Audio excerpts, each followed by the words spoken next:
Il est des silences plus éloquents que les discours et des attaques qui en disent long sur l'agonie d'un projet funeste.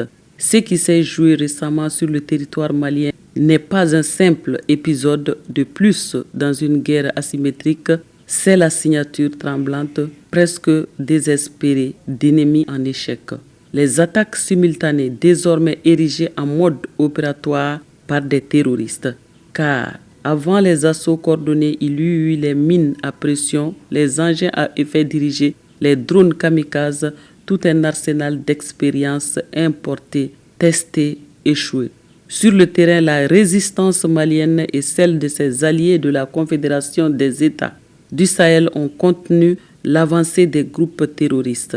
Alors, comme des bêtes traquées, ils ont muté, frappant en plusieurs points, croyant noyer l'attention des femmes, mais loin de s'aimer la confusion, ils ont éclairé d'une lumière les contours d'un complot désormais impossible à dissimuler.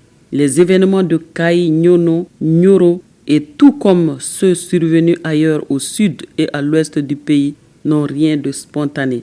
Ces hommes lourdement armés ne sont pas tombés du ciel. Les preuves sont là, tangibles, criantes. Elles révèlent non seulement une logistique bien huilée, mais surtout une volonté extérieure d'étrangler notre souveraineté. Et pendant que les fusils crépitent, d'autres armes plus insidieuses se glissent sous le radar.